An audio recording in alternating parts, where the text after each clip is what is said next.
시청자 여러분, 안녕하십니까? 8월 17일 월요일 JTBC 뉴스 아침엔 시작합니다.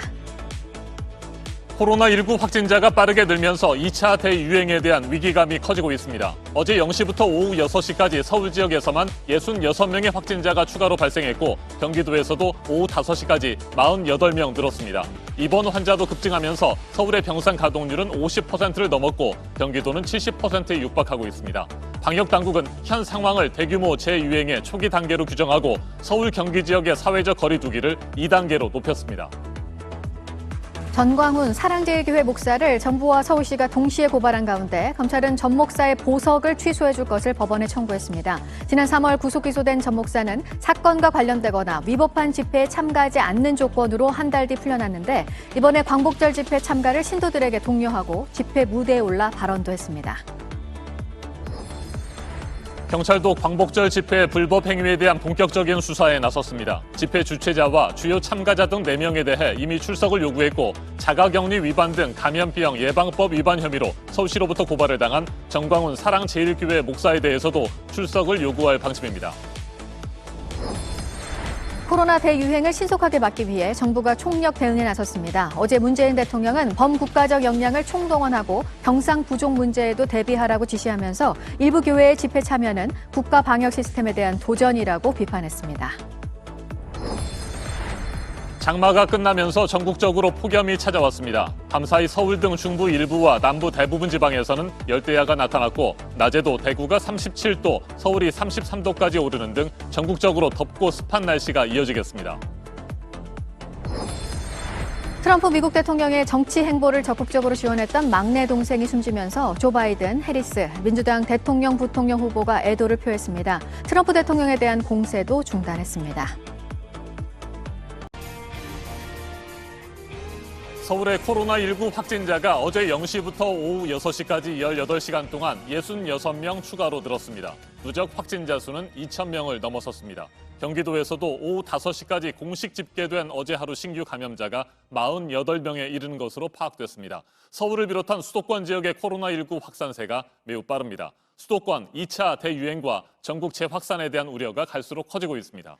특히 서울 성북구의 사랑제일교회와 관련해서는 4,000명의 대상자 가운데 검사를 받은 4명 가운데 1명꼴로 확진 판정을 받았는데 검사를 받지 않은 사람이 지금 상당수고요. 700명에 가까운 사람들은 소재 파악도 되지 않고 있다고 하는데요. 방역당국은 방역 조치에 불응하는 행위에 대해서 엄정한 대응 방침을 밝히기도 했습니다. 코로나가 다시 대규모로 유행하는 본격적인 단계로 접어들지 않도록 각종 조치들도 잇따라 나오고 있는데요. 밤사이 새로 들어온 소식 포함해서 코로나 관련 소식 자세히 전해드리겠습니다. 먼저 오효정 기자가 보도합니다. 어제 0시부터 오후 6시까지 서울의 코로나19 신규 확진자는 66명입니다. 누적 확진자 수도 2,053명으로 늘었습니다. 신규 확진자 중 성북구 사랑제일교회 관련 확진자는 43명. 지난 12일 이곳에서 첫 확진자가 나온 뒤 서울에서만 194명이 무더기로 확진됐습니다. 사랑제일교회와 관련해 진단검사를 받아야 할 사람은 4,000명이 넘는데 아직 검사를 받은 사람은 절반도 안 되는 상황이라 확산세는 당분간 지속될 걸로 보입니다. 669명은 주소 불명 등 여전히 소재 파악이 되지 않고 있는 상태입니다. 이들을 통한 지역사회 감염도 우려되는 상황입니다. 사랑제일교회 교인 확진자가 최근 중랑 노인복지관을 여러 차례 이용한 사실이 드러나 이용자와 직원 등 320명이 오늘 검사를 받을 예정입니다. 강원과 충남에 이어 대전에서도 사랑제일교회 관련 확진자가 나오는 등 전국 곳곳으로 번지는 양상입니다. 폭발적 위험을 키운 신천지 사태를 목격한 바 있습니다. 똑같은 위험과 혼란이 반복되는 것을 막는 것이 최대 과제입니다. 경기도에서도 어제 오후 5시까지 확진자 48명이 추가로 나왔습니다. 누적 확진자는 총 1,961명입니다. 복다림 행사가 열린 양평군 서종면에서도 3명이 더 나와 관련 확진자가 총 34명으로 집계됩니다. 수도권 확산 속도는 지난 3월 대구 경북보다 빠릅니다. 절체절명의 위기 상황으로 앞으로 2주간의 상황이 전국적인 대규모 확산 여부를 결정짓게 될 것입니다. 서울과 경기 주민들께서는 앞으로 2주간은 모임이나 외출을 삼가시고 당장 병상도 비상입니다. 경기도 병상 가동률은 이미 70%에 육박했고 서울시도 50%가 넘은 상황이라 추가 확보가 시급한 상황입니다. JTBC 오혜정입니다. 코로나19 2차 대유행에 대한 위기감이 높아지면서 서울과 경기도에서는 어제부터 사회적 거리 두기가 2단계로 상향 조정됐습니다. 부산시도 오늘부터 자체적으로 거리 두기 2단계를 적용하기로 했습니다. 이 같은 코로나19 재확산의 중심에는 정광훈 사랑제일교회 목사가 있습니다. 신도들에게 광복절 집회 참가를 독려하고 본인도 자가격리 대상자이면서 집회에 직접 참석해 발언까지 했습니다. 결국 검찰이 전 목사의 보석 취소를 법원에 청구했습니다. 정광훈 목사는 광화문 집회 등에서 특정 정당의 지지를 호소한 혐의로 지난 3월 구속 기소됐다가 위법한 일체 집회나 시위에 참가해서는 안 된다는 조건으로 한 달 뒤에 풀려났는데 이 같은 보석 조건을 위반했다는 것이 검찰의 판단입니다. 더불어민주당 당대표 선거에 출마한 이낙연 의원은 담당 재판부를 향해 전 목사를 지체 없이 재구속해 법의 엄정함을 보여주길 바란다고 밝혔습니다. 백민경 기자가 보도합니다. 검찰은 어제 서울중앙지법에 전광훈 목사에 대한 보석을 취소해달라고 청구했습니다. 관련된 집회나 시위에 참가해서는 안 된다는 보석 조건을 어겼다는 겁니다.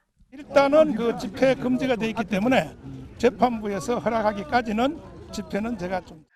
전 목사는 한 달 전부터 신도들에게 집회에 참가하라고 독려했고 당일엔 집회 현장에서 마스크를 끼지 않은 모습으로 발언까지 했습니다.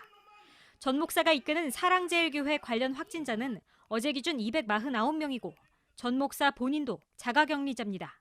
지금부터 또 15일 동안 저는 집구석에만 처박혀 있으라고 합니다. 저는 여러분과 물어보겠습니다. 받아들여야 되겠습니까? 정부와 서울시는 전 목사를 감염병 예방법 위반 혐의로 고발했습니다. 전 목사가 국민 민폐라며 다시 수감해달라는 청와대 국민청원에는 오늘 새벽 5시 30분 기준 17만 5천 명 넘게 동의했고 여권도 압박에 나섰습니다. 더불어민주당 당대표 선거에 출마한 이낙연 의원은 재판부가 전 목사를 재구속해 법의 엄정함을 보여주길 바란다고 밝혔습니다. 이 후보는 또 방역에 도전하는 집단 행동이 불보듯 뻔한데도 광화문 집회를 부분 허용한 법원 판단에 깊은 의문을 갖지 않을 수 없다고 덧붙였습니다. 최고위원에 도전한 소병훈 후보도 집회엔 미래통합당 전현직 의원도 참석했다면서 통합당은 참석한 당 인사들부터 즉각 제명해야 한다고 압박했습니다. JTBC 백민경입니다.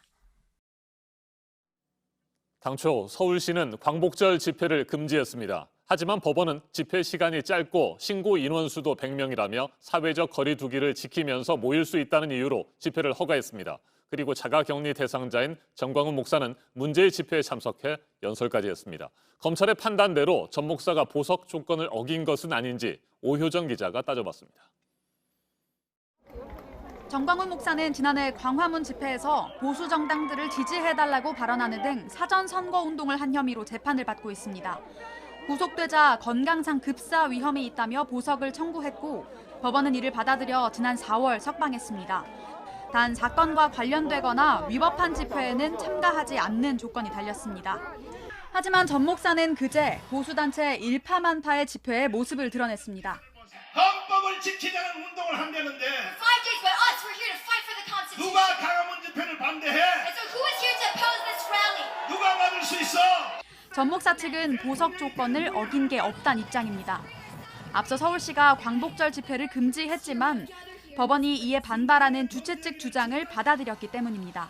집회 시간이 짧고 신고 인원수도 100명이라 사회적 거리 두기를 지키며 모일 수 있다는 이유였습니다.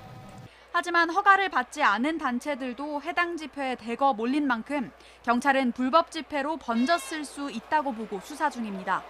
전 목사가 참석한 집회가 불법이거나 문제될 만한 발언을 했으면 보석 조건을 어긴 게 됩니다. JTBC 오혜정입니다. 경찰도 광복절 집회 불법 행위에 대한 본격적인 수사에 나섰습니다. 집회 주최자와 주요 참가자 등 4명에 대해 이미 출석을 요구했고 자가격리 위반 등 감염병 예방법 위반 혐의로 서울시로부터 고발을 당한 정광훈 사랑제일교회 목사에 대해서도 출석을 요구할 방침입니다. 박지윤 기자입니다. 지난 15일 서울 광화문 일대에서 열린 보수단체들의 집회입니다. 만여 명이 모였습니다. 방역수칙을 무시하는 모습이 곳곳에서 포착됐습니다. 사람들도 둘러싸여 있는데 마스크를 내리고 고함을 칩니다.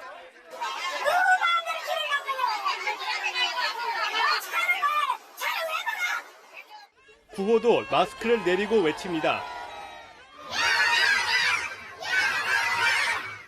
무대 위에 합창단도 목청껏 외치는 사회자도 마스크를 끼지 않았습니다.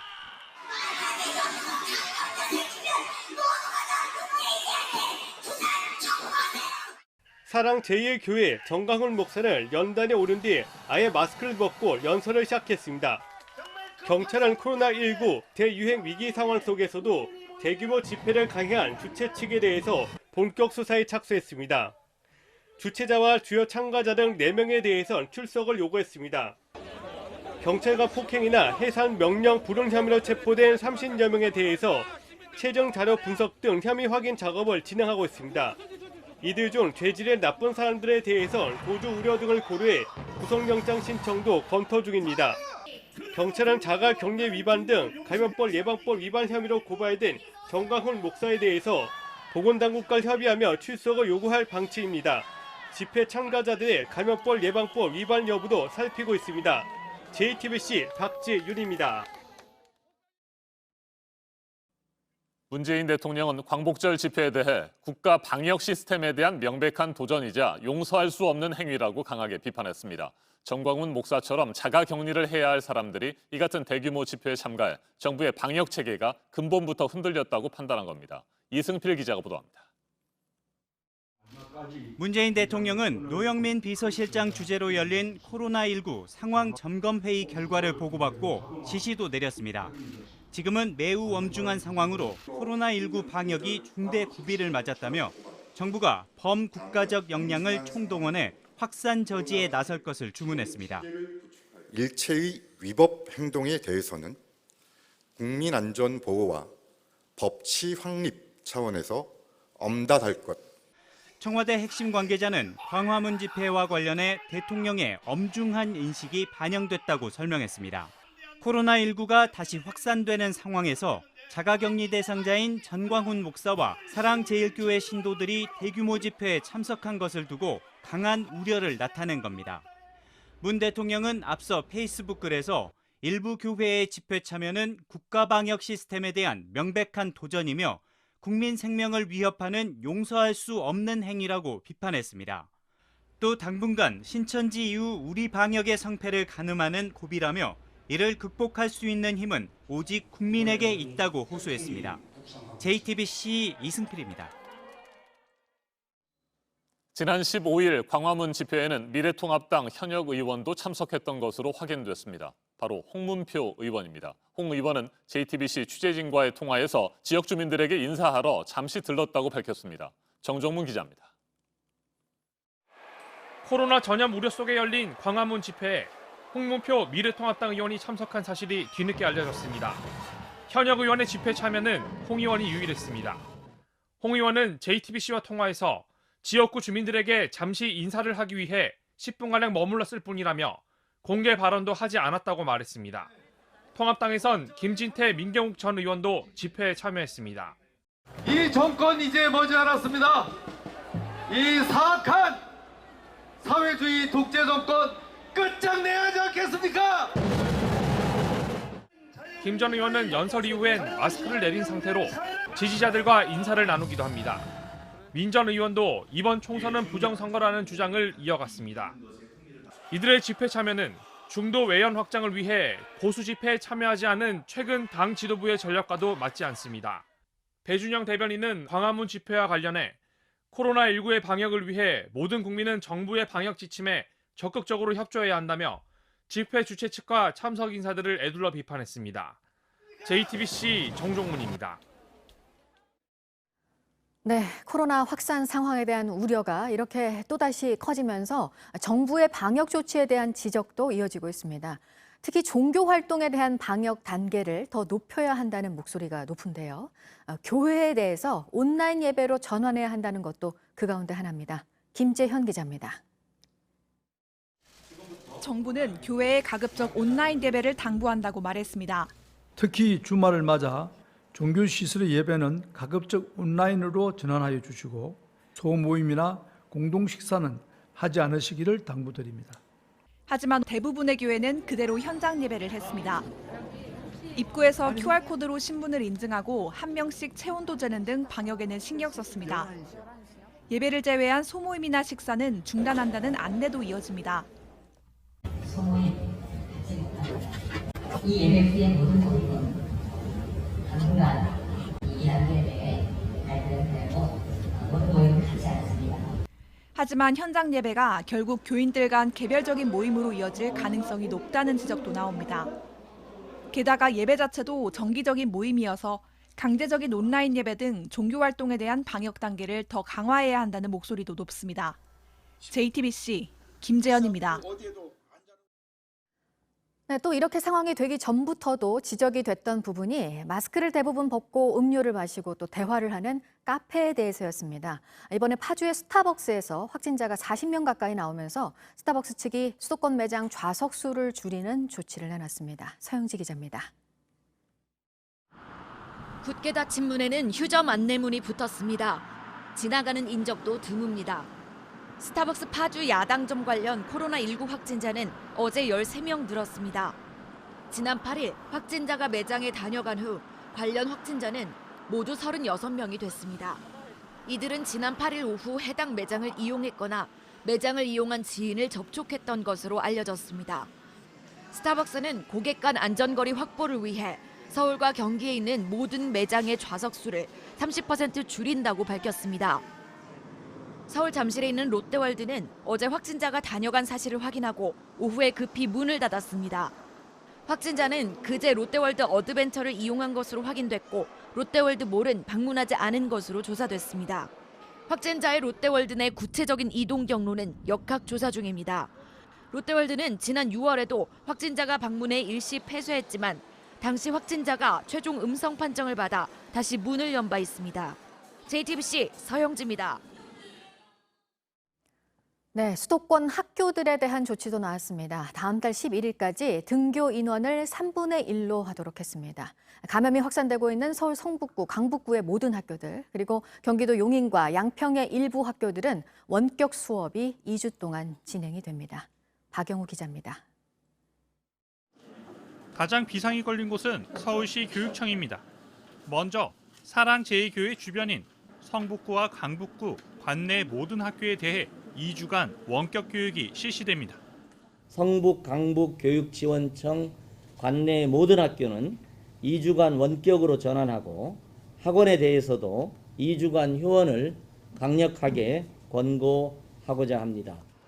교육부는 이 밖에 최근 확진자가 크게 늘어나고 있는 경기 용인시와 양평군의 일부 학교 역시 2주간 원격 수업으로 전환하기로 했습니다. 수도권의 학생들은 당분간 수업 인원이 제한됩니다. 서울과 경기, 인천 지역 학교들은 9월 11일까지 등교 인원을 줄여야 합니다. 유치원과 초등학교, 중학교는 한 번에 3분의 1만, 고등학교는 3분의 2만 등교할 수 있습니다.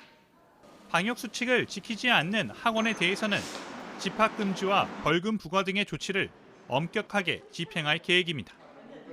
또 PC방이 고위험 시설로 추가된 만큼 학생들의 이용을 자제해달라고 시도교육청에 요청했습니다. JTBC 박영우입니다. 수도권에서의 이 무서운 속도의 감염을 한시라도 빨리 막아야 하는 이유가 있습니다. 수도권을 벗어나서 다른 지역으로도 N차 감염이 퍼질 수 있어서입니다. 대전, 춘천, 광주 등에서 집단 감염이 나온 수도권 장소들과 연관이 된 확진자들이 계속 확인이 되고 있는 상황입니다. 이 소식은 윤두열 기자가 전해드립니다. 새롭게 확진된 광주 지역 확진자 중엔 광주 219번째 확진자의 접촉자가 2명 있습니다. 219번째 확진자는 파주 스타벅스 야당역점을 방문했다 코로나19에 걸린 걸로 추정됩니다. 사랑제일교회와 관련된 확진자도 대전과 천안, 서산, 춘천 등 전국에서 속출하고 있습니다. 수도권 감염이 지역으로 번지고 있는 겁니다. 지자체들은 비상이 걸렸습니다. 수도권 방문을 자제하고 어쩔 수 없이 갔다가 증상이 있다면 진단검사를 받으라고 했습니다. 부산과 광주에선 지역 내 감염도 확산되고 있습니다. 광주에선 한 노래주점과 관련한 확진자가 7명으로 늘었습니다. 확진자 중 상당수는 업소를 돌아다니는 유흥 접객원입니다. 이 때문에 광주 최대 유흥가인 상무지구 유흥주점 18곳이 문을 닫았습니다. 확진자 발생에 따른 구상권 청구를 적극 검토하겠습니다. 부산에선 부산 기계공업고등학교와 관련한 확진자가 12명이 됐습니다.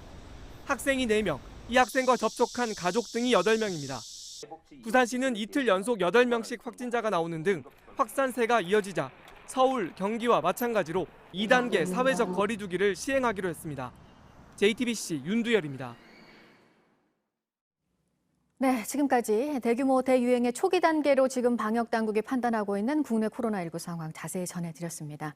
정부는 최대한 이를 통제하도록 하고 있고요. 하지만 잠복기 등을 고려해보면 상당 기간 확진자 증가세는 이어질 것으로 보이는데요. 경찰서에서 나온 확진자 소식도 있습니다. 이 소식은 보도국 연결해서 알아보도록 하겠습니다. 강버들 기자, 확진 판정을 받은 2명의 경찰관의 배우자들도 경찰서에 근무를 하고 있다고 해서요. 조사가 이루어졌었는데 접촉자들 검사 결과는 어떻게 나왔습니까? 예, 그젯밤과 어제 오전 해화경찰서 여성청소년과 소속 경찰관 2명이 연달아 확진 판정을 받았습니다. 감염 경로는 아직 확인되지 않았고 같은 사무실을 쓰는 경찰관 등 19명이 접촉자로 분류돼 자가격리됐습니다. 사무실에서 일하는 내내 마스크를 쓰지는 않았던 걸로 알려졌습니다. 그제 확진된 경찰의 배우자는 강북경찰서 소속 경찰관으로 음성 판정을 받았습니다. 어제 확진된 경찰의 배우자는 해화서에 근무하고 있는데 아직 검사 결과가 나오지 않았습니다. 민원실에 근무하는 행정관이라 시민들과의 접촉이 있었기 때문에 이 접촉자 조사 범위가 더 넓어질 가능성도 있습니다. 네, 우리뿐만 아니라 지금 전 세계적인 문제이기도 합니다. 전 세계에서 하루 동안 확인이 된 확진자 수가 지금까지 중에 가장 많이 나오기도 했네요. 세계보건기구에 따르면 15일 전 세계 신규 확진자는 29만 4,237명으로 누적 확진자가 2,100만 명을 넘어섰습니다. 16일에도 26만 7천여 명이 새로 확진되며 현재까지 확진자는 2,130만 명에 달합니다. 이날 하루 인도에서는 6만 명, 미국과 브라질에서 각각 5만 명이 넘는 사람이 병에 걸린 걸로 새로 확인됐습니다. 일본에서는 16일까지 나흘간 매일 신규 확진자가 1,000명을 넘어섰습니다. 한동안 확산세가 잦아들며 각국이 경제 활동을 정상화한 데다 여름 휴가 기간 사회적 거리 두기가 느슨해진 탓으로 보이는데요. 상황이 다시 심각해지며 덴마크에서는 대중교통에서 마스크 착용을 의무화했고 프랑스 정부는 직장에서 마스크를 반드시 쓰도록 하는 방안을 추진하고 있습니다. 끝으로 열차 운행 관련 소식입니다. 폭우로 지난 2일 중단된 영동선 열차 운행이 오늘 첫 차부터 다시 시작됐습니다. 하지만 피해가 큰 충북선은 9월 이후 여전히 약화된 지반에서 낙석이 이어지고 있는 태백선은 오는 19일 이후에나 열차 운행이 재개될 예정입니다. 이 밖에 새로운 소식은 8시 이후 연결해서 전해드리겠습니다. 지금까지 아침 엔지금 JTBC 강버들입니다. 이번에는 오늘 아침 체크해봐야 할 뉴스들을 분야별로 살펴보겠습니다. 먼저 정치 분야입니다. 코로나19 재확산으로 서울, 경기 지역의 사회적 거리 두기가 2단계로 격상되면서 정부가 진행하던 각종 소비 할인 혜택이 잠정 중단됐습니다. 어제부터 배포할 예정이던 영화와 박물관 할인권 발급은 당분간 하지 않기로 했고 5차례 이상 사용하면 6번째 식사 대금을 10,000원 할인해주는 외식 할인권도 당분간 발행하지 않기로 했습니다. 한미연합훈련이 내일부터 28일까지 축소된 규모로 열립니다. 당초 어제부터 훈련을 시작할 예정이었는데 훈련 참가를 위해 파견됐던 육군 간부가 코로나19 확진 판정을 받으면서 훈련 일정이 이틀 연기됐습니다. 집중호우로 지뢰 유실 가능성이 커지면서 지난 3일부터 군 당국이 전방 지역에서 지뢰 탐색 작전을 진행하고 있습니다. 지금까지 북한 목함 지뢰 2발을 비롯해 지뢰 19발을 수거했습니다. 오늘부터는 장병 500여 명을 추가로 투입해 수색 범위를 확대할 계획입니다. 네, 오늘 월요일 하지만 임시 공휴일이라서요. 시중은행들 문 열지 않고요. 증권시장, 채권시장도 휴장입니다. 오늘이 만기일이나 결제일 등인 경우 내일로 자동 연장이 됩니다. 일할 능력은 있지만 노동시장의 문제로 일자리 구하는 걸 포기한 구직 단념자가 지난달 7월 기준으로 역대 가장 많이 나왔습니다. 1년 전보다 5만 5천 명이 많아진 58만 명이었습니다. 이 가운데 절반은 20, 30대였습니다.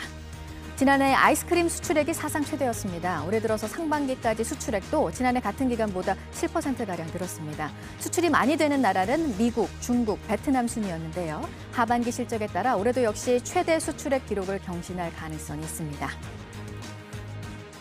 계속해서 사회 분야 뉴스입니다. 코로나19 확진자가 급증하고 있는 가운데 유은혜 교육부 장관이 오는 12월 3일로 예정된 대입 수능 시험을 예정대로 치를 계획이라고 밝혔습니다. 안전하게 수능 시험이 진행되도록 철저하게 준비하겠다며 여러 가지 상황을 종합적으로 판단하고 플랜 B도 준비하고 있다고 말했습니다. 광복절 연휴 이틀째인 어제 부산에 올 들어 가장 많은 피서객이 몰렸습니다. 해운대 해수욕장에 26만 명, 광안리와 송도 등 부산 지역 해수욕장을 모두 합하면 하루 동안 86만 명이 찾았습니다. 각 구청이 해수욕장 방역에 총력을 기울이고 있습니다. 어제 오후 3시쯤 강원도 고성군 자작도 인근 해상에서 50대 남성이 표류하다가 해경에 구조됐습니다. 윈드서핑을 하던 도중 바람이 불지 않아 표류했는데 2시간 넘게 돌아오지 않자 가족들이 신고를 했습니다. 네, 다시 어제 잠실 야구장에 관중이 없어졌습니다. 사회적 거리두기 단계가 올라가면서 서울과 경기 지역 프로스포츠 경기도 무관중으로 바뀌면서입니다. 부산 등에서도 내일 경기부터 8월 잔여 경기를 관중 없이 치르기로 했습니다. 국립중앙박물관은 전체 전시실이 휴관에 들어갔습니다. 직원 중에 확진자가 나왔습니다. 이 직원은 관람객과 대면하는 직구는 아닌 것으로 알려졌습니다. 여름 대작들이 흥행을 이어가면서 그동안 개봉을 미뤘던 영화들이 속속 공개되는 와중이었는데 역시 타격을 받았습니다. 영화 국제수사는 모레 개봉 예정이었는데 개봉을 미루는 결정을 내렸습니다. 부산에서도 오늘부터 사회적 거리두기가 2단계로 강화가 됩니다. 항만 인근 지역과 학교를 중심으로 확진자가 잇따라 나오고 있습니다.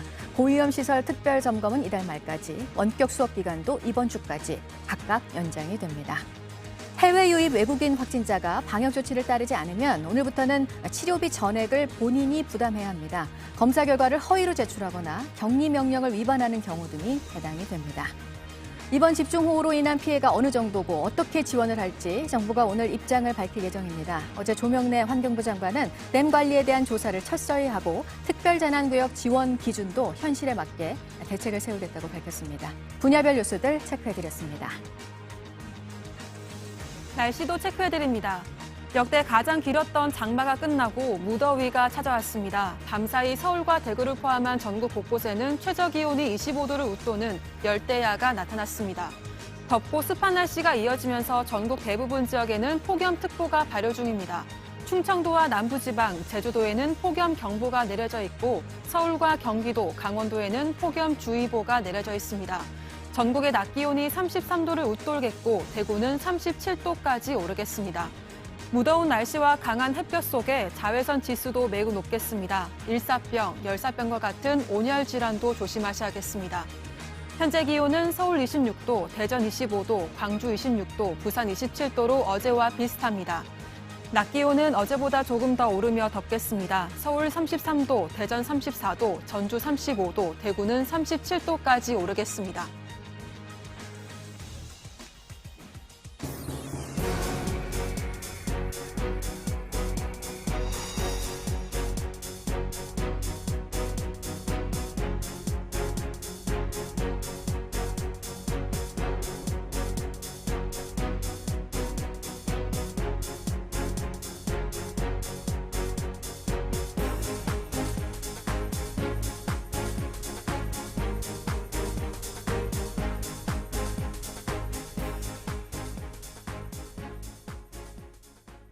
지난주 토요일에 있었던 광화문 집회는 코로나19 전파 위험이 매우 우려되는 현장이었습니다. 이제껏 해온 방역 노력이 흔들릴 수 있는 현장에서 유튜브 방송을 하며 가짜 뉴스를 퍼뜨린 사람들이 있었습니다. 한 시민이 경찰 버스에 끼어 사망했다는 것이었는데 저희가 확인해 보니 전혀 사실이 아니었습니다. 박병현 기자입니다. 광화문 집회 연관 검색어에 사망, 압사란 단어가 나옵니다. 집회를 다룬 뉴스 댓글에선 이와 관련한 뉴스가 보도되지 않는다며 언론 통제란 표현도 등장합니다.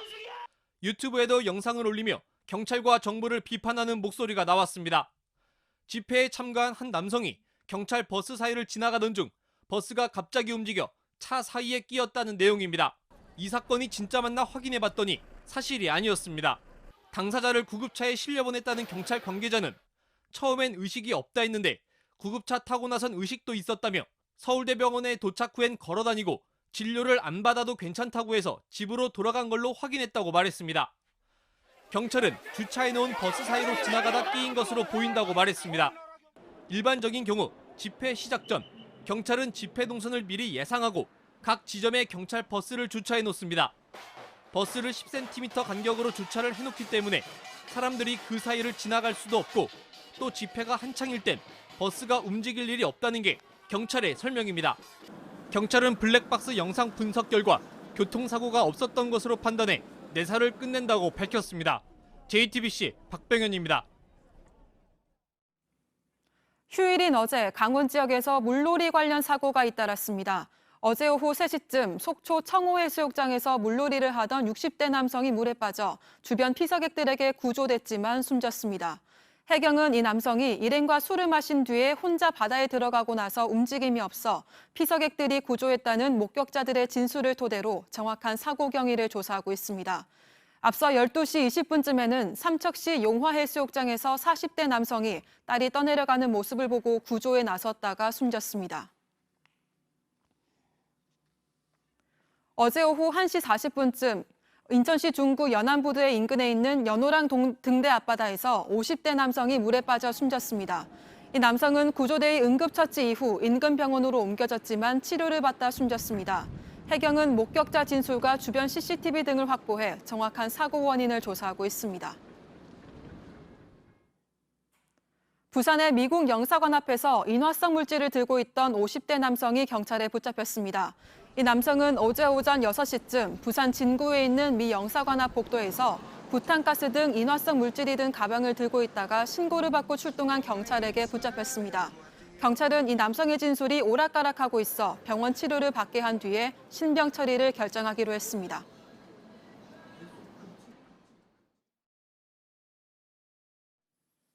지구촌 곳곳의 소식을 전문가의 깊이 있는 분석과 함께 전해드리는 아침엔 세계 시간입니다. 지난달 25일 모리셔스 해역에서 좌초돼 기름 유출 피해를 일으킨 일본 화물선이 결국 3주 만에 두동강 났습니다.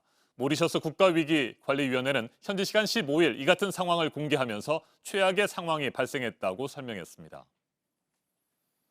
모리셔스 해역에 좌초된 일본 화물선입니다. 선체 앞부분에 바닷물이 들어차면서 좌초될 때 생겼던 균열이 더욱 크게 벌어졌습니다. 모리셔스 당국은 선박에 남아있던 원유를 상당 부분 제거했지만 아직도 100톤가량이 남아있다고 밝혔습니다. 그런데 이미 1000톤 넘는 기름이 유출됐고 남은 기름은 계속해서 흘러나오고 있어서 피해는 갈수록 커지고 있습니다.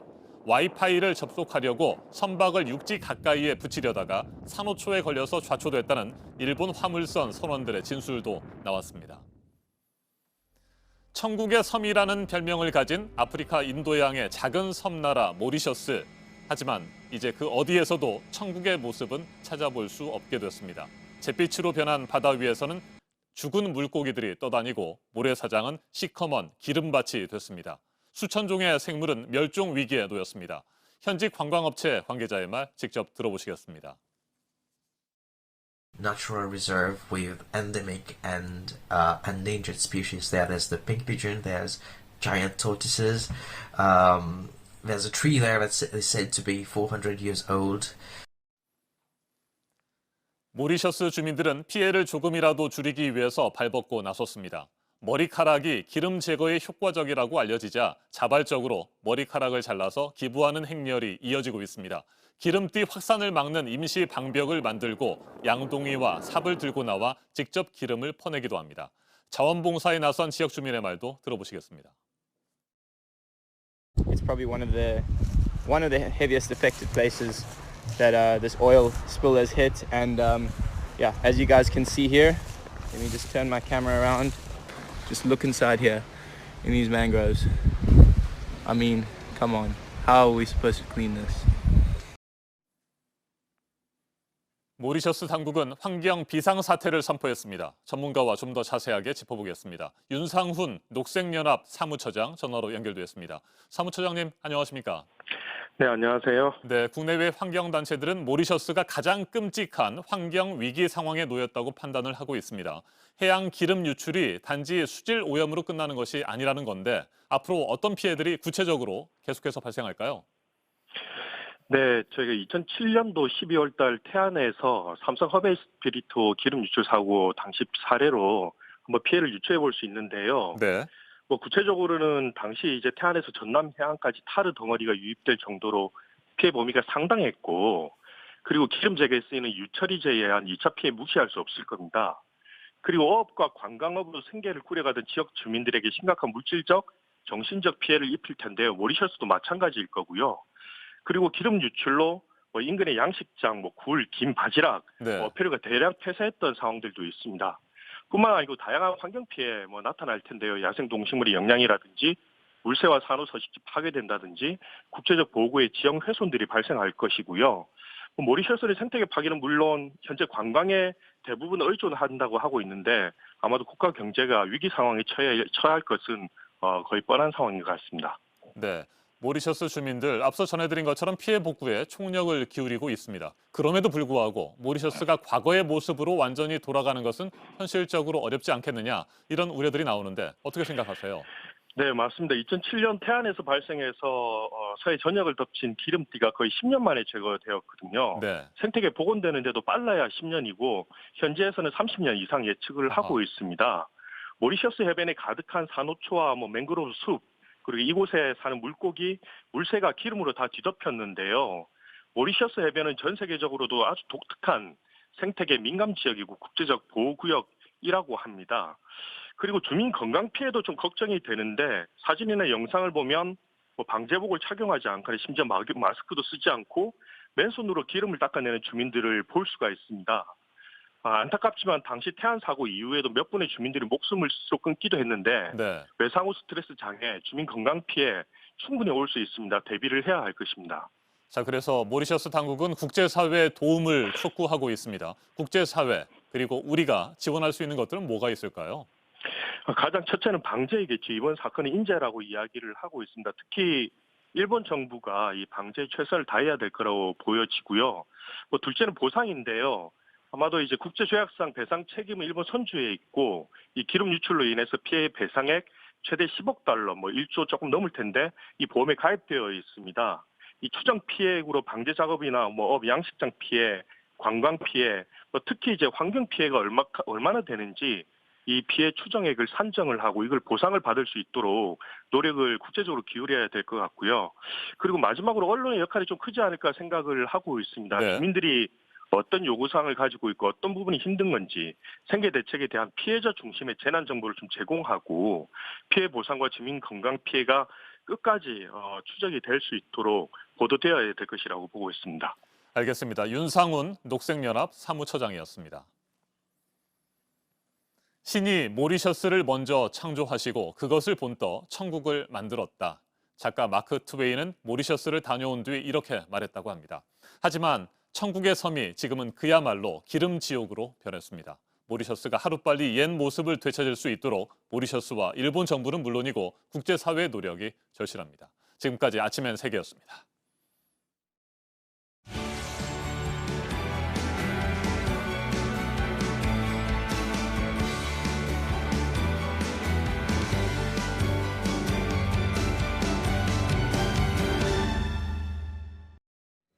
네, 월요일 아침 8시 6분 지나고 있습니다. 장맛비 소식을 정말 길게도 전해드렸는데 50일이 넘는 장마 기간이 이제 끝났고요.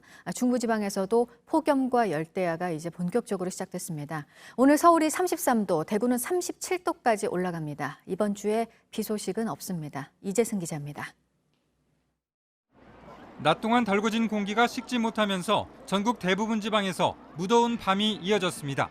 밤사이 최저기온은 동해안이 27도를 웃돌았고 서울 등 중부 일부와 남부 대부분 지방도 25도를 넘기며 열대야가 나타났습니다. 덥고 습한 날씨가 이어지면서 충청과 남부지방에는 폭염경보가, 서울, 경기와 강원엔 폭염주의보가 발효 중입니다. 낮에도 서울이 33도, 전주 35도, 대구는 37도까지 치솟으며 무더위가 기승을 부리겠습니다. 강한 햇볕이 내리쬐며 자외선 지수가 높아지고 식중독 발생 위험도 커지고 있습니다. 무더위 속에 온열 질환도 조심해야 합니다. 기상청은 이번 주 내내 비 소식 없이 맑은 가운데 낮 기온이 33도 이상 오르는 곳이 많을 것으로 전망했습니다.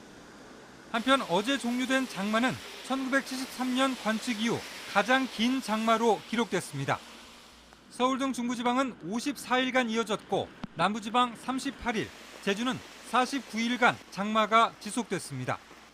긴 장마로 인해 올해 6월 1일부터 8월 15일까지 전국 평균 누적 강수량은 920mm가 넘어 역대 2위에 올랐습니다. 장마 전선은 초기에는 주로 제주도와 남해안에 영향을 줬고 7월 하순부터 중부지방에서 본격적으로 장맛비가 내렸습니다. 여기에 제4호 태풍 하구핏에 의한 수증기 유입과 제5호 태풍 장미가 한반도에 상륙하는 과정에서 전국 곳곳에 국지성 집중호우가 쏟아졌습니다. JTBC 이재승입니다. 트럼프 미국 대통령이 아꼈던 막내 동생이 숨지면서 민주당 대통령 부통령 후보가 애도를 표했습니다. 최근에 연일 트럼프 대통령을 강도 높게 비판했었는데 이 공세도 잠시 멈췄습니다. 워싱턴 김필규 특파원입니다. I have a wonderful brother. We've had a great relationship for a long time, from day one. It's a long time ago. And he's in the hospital right now, and hopefully he'll be all right, but he's having a hard time. 이후 트럼프 대통령이 뉴욕의 한 병원으로 병문안 가는 모습이 포착됐지만 다음 날 동생 로버트 트럼프는 숨을 거뒀습니다. 트럼프 대통령은 성명을 통해 이 사실을 알리면서 그는 단순한 동생이 아니라 내 최고의 친구였다고 추모했습니다. 71세로 숨진 로버트 트럼프는 5남매 중 막내입니다. 트럼프 그룹의 임원을 지내면서 형의 정치 행보를 적극적으로 지원했습니다. 지난달 조카 메리 트럼프가 트럼프 대통령에 대한 폭로성 책을 출판하려 했을 때 이를 막기 위해 직접 가처분 신청을 내기도 했습니다. 뉴욕타임스는 그가 뇌출혈을 앓았으며 6월에는 중환자실에 일주일 이상 입원했다고 보도했습니다. 민주당 대선 후보인 바이든 전 부통령은 트위터를 통해 사랑하는 사람을 잃는 엄청난 고통을 알고 있다며 트럼프 대통령을 위로했습니다. 바이든 전 부통령은 1972년에 교통사고로 아내와 13개월 된 딸을 잃었고 5년 전에는 뇌암으로 장남을 떠나보낸 바 있습니다. 부통령 후보인 카몰라 해리스 상원의원도 애도의 뜻을 보내며 잠시 공세를 멈췄습니다. 워싱턴에서 JTBC 김필규입니다. 정부가 이틀 전 사회적 거리 두기를 2단계로 높이면서 PC방도 고위험 시설로 지정했습니다. 학생들이 많이 찾는 시설이기 때문인데요. 취재진이 어제 서울 시내 PC방 몇 군데를 돌아봤더니 마스크를 착용하지 않거나 출입 명부도 허술하게 관리되고 있었습니다. 서준석 기자입니다. 서울 시내 한 PC방입니다. 게임을 하는 사람 일부는 마스크를 쓰지 않았습니다. 밀폐된 흡연 공간에서도 마스크를 벗었습니다. 인근의 또 다른 PC방입니다. 입구에 출입 명부를 작성해달라는 안내문이 붙었지만 막상 들어가자 따로 신분을 확인하진 않습니다. 떨어진 거리도 채 1m가 되지 않아 보입니다. 여기서 나가갖고 침대 또 담배 피우고 이러니까 그 지나가서만 치맥이 그냥 날아가는 건데 나 그게 제일 무서워요. 정부는 PC방을 고위험 시설로 지정하고 오는 19일 오후 6시부터 강화된 방역 수칙을 적용한다고 밝혔습니다. 학생들을 보호하기 위해서입니다. PC방 업주들은 전자기기 등을 이용해 반드시 출입 명부를 작성해야 합니다. 또 사업주 본인과 종사자, 이용자들은 마스크를 써야 하고 이용자 간 거리를 최소 1m 이상 두도록 관리해야 합니다. 이용자들은 자신의 이름과 전화번호를 반드시 남겨놔야 합니다. 앞으로 2주 동안 혹은 그 전이라도 코로나 상황이 악화될 경우 운영이 중단될 수 있습니다. JTBC 서준석입니다. 최근 일어난 집단 감염의 특징은 감염률이 높다는 겁니다. 보통 가족 간에도 감염률이 절반이 안 됐는데 최근에는 조금만 같이 있어도 참석한 사람들의 절반이 감염되고 있습니다. 혹시 전파력이 강한 변이 바이러스가 아니냐는 가능성도 제기되고 있습니다. 여성국 기자입니다. 텅 빈 마을회관 문이 자물쇠로 잠겼습니다. 코로나19 감염자가 30명 넘게 발생한 경기도 양평의 마을회관입니다. 감염자가 발생한 보양식 잔치에는 평균 70세가 넘는 어르신 51명이 참석했습니다. 행사는 4시간 30분 이어졌고 이 중 60%에 가까운 29명이 확진 판정을 받았습니다. 면역력이 상대적으로 약한 어르신들이 많았지만 최근 코로나19 특징은 감염률이 크게 높아졌다는 겁니다. 가족 간 감염이 한 17% 정도, 가족이 아닌 경우에는 한 2.6% 정도로 알려진 보고가 있습니다. 바이러스 양상을 보면 양평이라든지 롯데리아 같은 경우에는 한 번 만난 모임에서 50% 가까이가 감염이 확산이 됐습니다. 이 때문에 전파력이 빠른 변이 바이러스가 아니냐는 우려도 나옵니다. 우리나라에서 유행 중인 코로나19 바이러스는 전파 속도가 빠른 GH그룹 비중이 높았는데 또 다른 변이가 생겼을 가능성도 배제할 수 없다는 겁니다. 이번 감염은 가족 간 감염보다 훨씬 높은 감염 속도를 보여주고 있기 때문에 바이러스에 좀 다른 어떤 특성이 생기지 않았나 조금 의심이 가. JTBC 여성국입니다.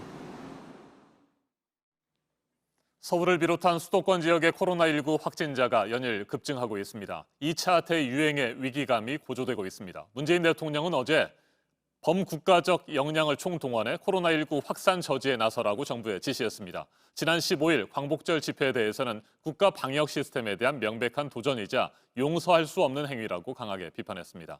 최재욱 대한의사협회 과학검증위원장 자리에 함께했습니다.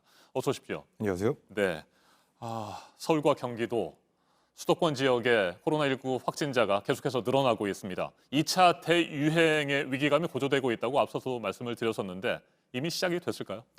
일단 시작됐다고 보고 네. 예방 조치와 관리 조치를 시행하는 것이 맞고요.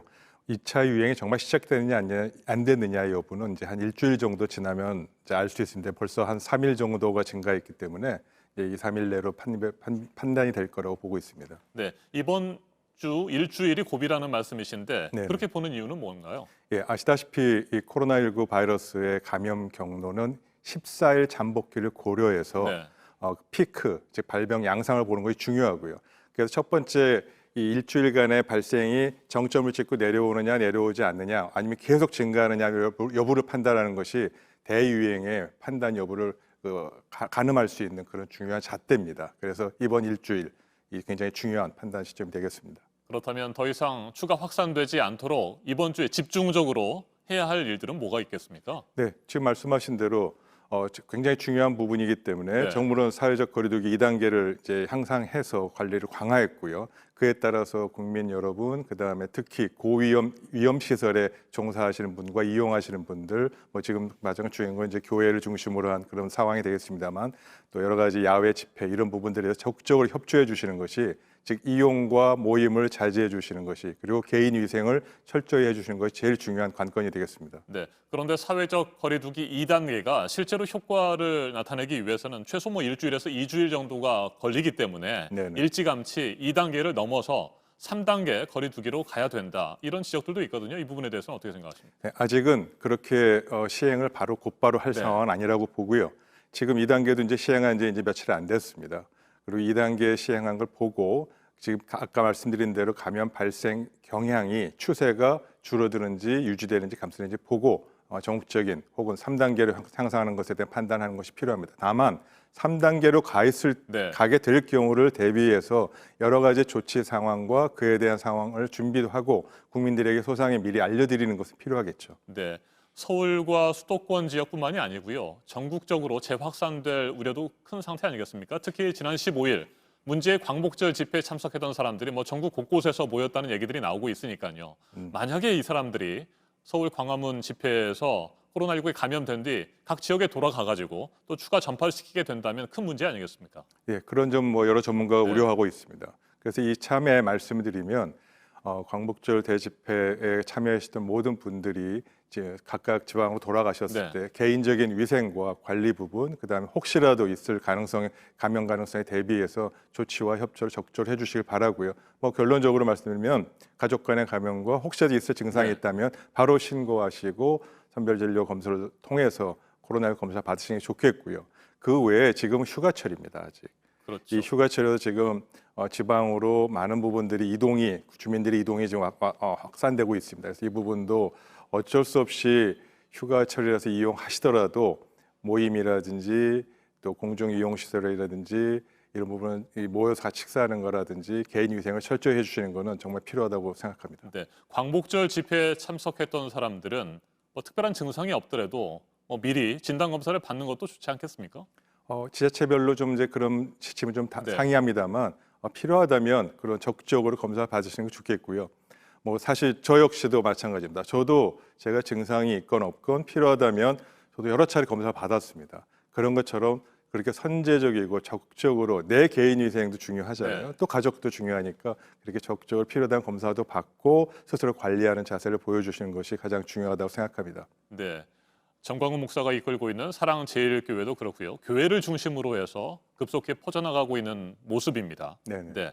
교회 신천지가 대구 경북 지역에서 뭐 매개 전파 근원지가 됐던 것처럼 서울과 수도권 지역의 교회들도 그런 전파의 중심이 되지 않을까 우려가 커지고 있는데 어떻게 보고 계세요? 네, 그 점 많은 국민들이 우려하시는 것 같습니다. 전문가 역시 마찬가지입니다. 근데 과거 신천지와는 좀 다릅니다.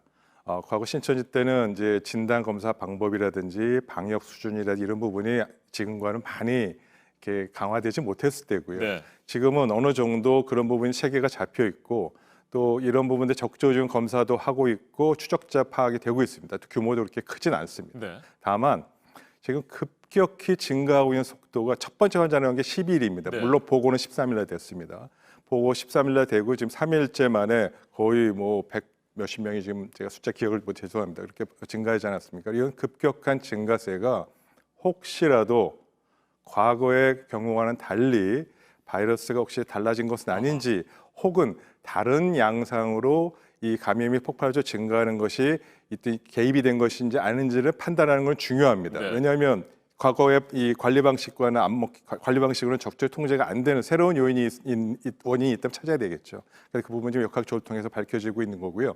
그래서 그러한 측면에서 새로운 사실의 발병 가능성과 혹은 지금의 관리 방식으로 가능한지에 대한 걸 적절히 관리해 나간다면은 어느 정도 통제는 될 겁니다. 다만 한 번 발생한 거는 아까 말씀드린 최소 일주일은 관리가 충분히 돼야지 이걸 꺾을 수 있기 때문에 조금 기다려보고 경계를 게을리해서는 안 되겠습니다. 네.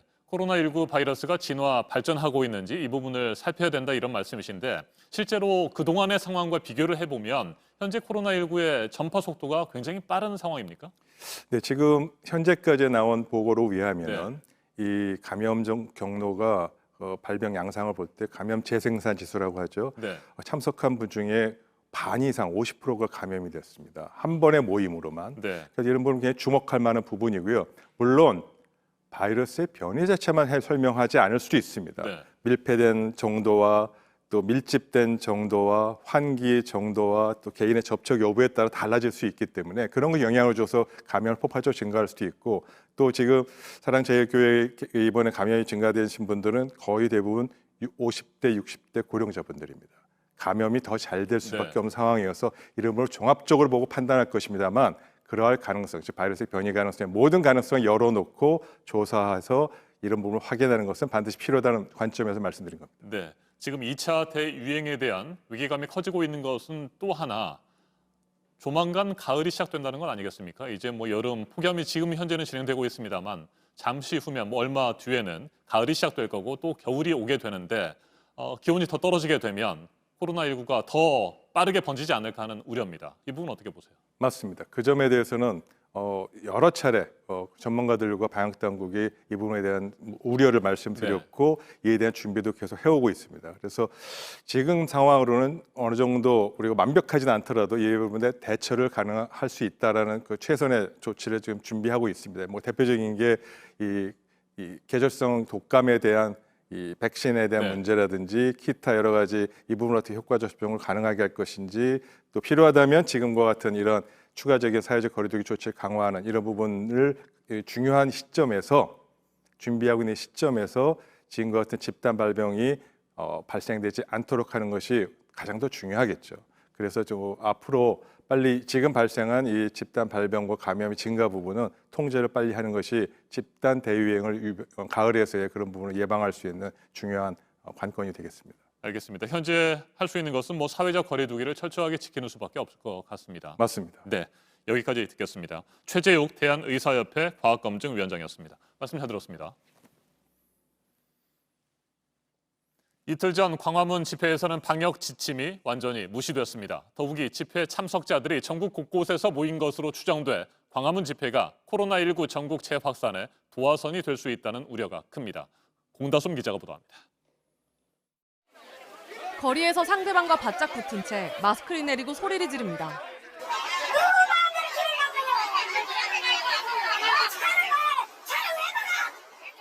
마스크를 턱에 걸친 채 구호를 외치기도 합니다. 무대 위에서도 마스크를 찾아볼 수 없습니다. 나란히 서서 노래하는 사람들도 목청껏 외치는 사회자도 마스크를 쓰지 않았습니다.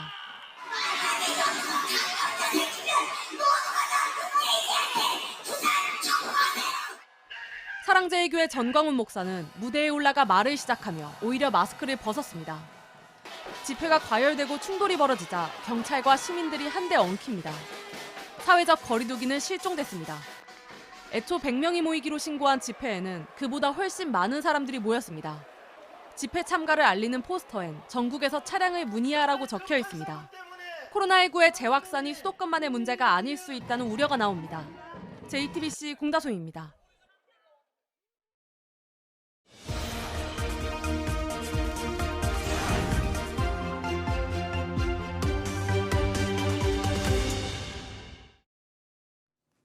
네, 이제 방학 끝나고 새 학기가 시작되면 아이들을 좀 정상적으로 학교에 보낼 수 있을까 했는데 그것도 여의치 않게 됐고요. 코로나 문자 소리는 또 하루 종일 울리고 여기저기서 한숨 소리가 다시 한번 들립니다. 오늘까지가 그래도 연휴인데 이 우울한 코로나 소식 때문에 마음대로 어디도 못 가는 우리 아이들입니다. 아이들을 위해서 이번 연휴 온라인으로 진행되고 있는 공연이 있어서요. 간단히 소개해드리겠습니다. 보시죠. 국제아동청소년연극협회 아시테지에서 진행하는 공연들인데요. 코로나 때문에 해외 작품은 초청하지 못했고 서울 어린이 연극상 등을 받은 6개 국내 작품들을 선보입니다. 지금 보시는 공연은 내 친구 송아지인데 피난길에서 엇갈리게 된 소년과 송아지의 진한 우정 이야기고요. 일상의 소품들로 동화적인 분위기를 만드는 테이블 인형극도 있습니다. 문희의 문, 새로운 친구들을 만나는 여정을 담았습니다. 이 밖에도 아빠가 아이들을 위해 만든 무용극, 공상물리적 춤까지 온라인으로 아이들에게 공연을 보여줄 수 있는 이번 행사는 다음 주 월요일까지 이어집니다. 발레 공연도 있습니다. 수원시가 주최하는 문화 행사인데 내일부터 시작되는 메인 공연을 온라인으로 생중계합니다. 발레에 좀 더 친근하게 다가갈 수 있게도 했는데 발레단 단장들이 공연 전에 작품에 대한 얘기를 해주고요. 뛰어오르는 발레 동작, 발롱이 포함된 체조를 각자의 공간에서 따라하는 온라인 챌린지도 진행을 합니다. 아침엔 라이프였습니다. 네, 미국 캘리포니아 산불 소식인데요. 화염 회오리까지 만들어졌습니다. 보도국 연결해서 알아보도록 하겠습니다. 강버드 기자, 이 화염 회오리가 여러 가지 면에서 위험하다고요. 경보가 내려졌네요. 예, 현지 시간 15일 캘리포니아주 레슨 카운티에서 찍힌 영상입니다. 연기와 화염이 깔때기 모양으로 하늘로 솟구치고 있습니다. 불과 토네이도의 합성어인 파이어네이도라고 불리는 화염 회오리인데요. 대형 산불이 상승 기류를 만났을 때 벌어지는 현상입니다. 미국 국립기상청은 로열턴 파이어 산불 화재 현장에서 최대 시속 100km에 달하는 화염 회오리가 관측됐다면서 파이어네이도 경보를 발령했습니다. 파이어네이도 때문에 산불의 방향과 강도를 가늠하기 어렵고 화재 진압에 나선 소방관들이 위험해질 수도 있다는 게 국립기상청의 설명입니다. 2018년 캘리포니아 북부에서 대형 산불이 났을 때도 이 소방관들이 파이어네이도에 휩쓸려 목숨을 잃은 적이 있습니다. 미국 서부 산불은 40도가 넘는 폭염 때문에 더욱 악화되고 있습니다. 네, 그리고 코로나 사태를 겪으면서 우리 기업들 희비가 엇갈리고 있습니다. 주식 부자 순위가 바뀐 게 이걸 여실하게 보여주네요. 예, 금융정보서비스 인포맥스에 따르면 지난 14일 기준 김범수 의장이 보유한 상장사 주식 가치는 9조 835억 원입니다. 올해 들어 지난해 말보다 5조 2천억 원 넘게 늘어났는데 코로나 사태 이후 비대면 종목들이 각광을 받으면서 카카오 주가 역시 2.4배 가까이 올랐기 때문입니다. 그러면서 주식 부자 순위가 바뀌었습니다. 지난해 말 5위였던 김 의장이 2위로 올랐고 2위였던 이재용 삼성전자 부회장이 3위로 떨어졌습니다. 역시 코로나19 상황에서 주목받았던 바이오 업종인 셀트리온의 서정진 회장이 8위에서 4위로 올라갔습니다. 여전히 1위는 이건희 삼성전자 회장입니다. 끝으로 파주 스타벅스발 코로나19 소식입니다. 앞서 관련 확진자가 36명이라고 전해드렸는데요. 파주시청에 따르면 어젯밤 9시까지 확진 판정을 받은 건 모두 42명으로 늘었습니다. 스타벅스에 방문했던 사람이 25명, 이 사람들과 접촉한 2차 감염자가 17명입니다. 지금까지 아침엔 지금 JTBC 강버들입니다. 홈쇼핑에서는 보통 음식이나 생활용품 많이 사시죠? 그런데 코로나19 사태가 길어지면서 순수 예술인 클래식 공연도 처음으로 홈쇼핑에 등장했습니다. 강나현 기자입니다. 베토벤의 음악이 웅장하게 울려 퍼지는 사이 화면 한쪽에선 가격과 무이자 혜택을 날리는 문구가 쉴 새 없이 등장합니다. 놓칠 수 없는 가격에 최고의 공연들을 여러분이 한 사람당 한 분당 3만 원꼴에 순수 예술인 콘서트홀 클래식 공연이 홈쇼핑에 등장한 건 처음입니다. 오케스트라의 라이브 연주는 물론 유명 지휘자도 출연해 쉬운 설명을 보탭니다. 청소차 후진할 때 음악 들어보셨어요? 오늘의 주인공인 베토벤이 작곡한 엘리제를 위하여. 새벽 방송이지만 티켓 1,400여 장이 팔렸는데 5월부터 90일 동안 팔린 티켓이 5,300장 정도인 걸 감안하면 이 1시간의 힘은 컸습니다. 코로나 사태로 애호가를 겨냥했던 기존 클래식 홍보 방식이 어려워지자 새로운 시도에 나섰습니다.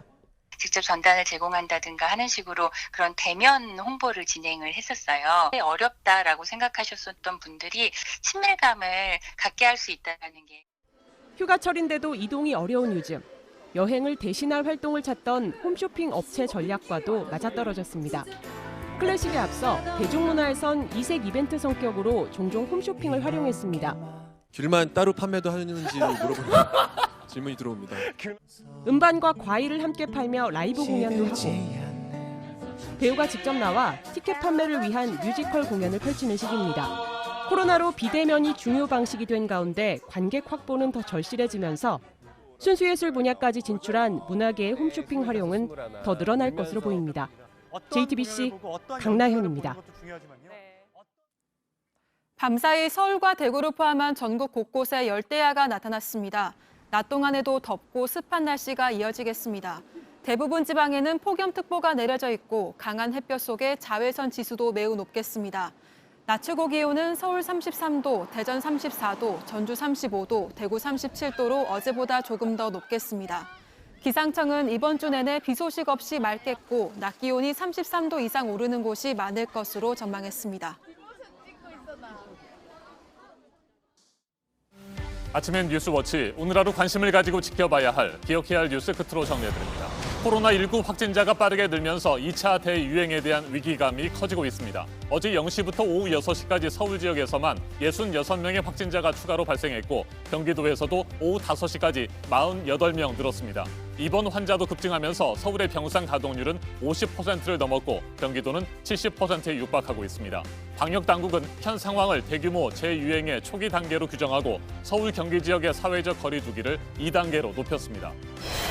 확진자가 대규모로 나오고 있는 사랑제일교회의 전광훈 목사를 정부와 서울시가 고발한 가운데 검찰은 광복절 집회 참가를 독려한 전 목사의 보석 취소를 청구했습니다. 지난 4월에 보석으로 석방됐고 재판부는 위법한 집회에 참가해서는 안 된다는 조건을 달았는데 이를 지키지 않았다는 이유입니다. 경찰도 광복절 집회 불법 행위에 대한 본격적인 수사에 나섰습니다. 집회 주최자와 주요 참가자 등 4명에 대해 이미 출석을 요구했고 자가격리 위반 등 감염병 예방법 위반 혐의로 서울시로부터 고발을 당한 전광훈 사랑제일교회 목사에 대해서도 출석을 요구할 방침입니다. 광복절 집회에 대해 문재인 대통령은 국가 방역 시스템에 대한 명백한 도전이라며 강하게 비판하면서 방역을 방해하는 행동에 대한 강력한 조치를 지시했습니다. 수도권 병상 확보 문제를 포함해 코로나 확산을 막는 데 국가 역량을 총동원해달라고도 주문했습니다. 오늘 전해드릴 소식은 여기까지입니다. 이상으로 JTBC 뉴스 아침엔 월요일 순서 모두 마치겠습니다. 건강한 휴일 보내시기 바랍니다. 고맙습니다.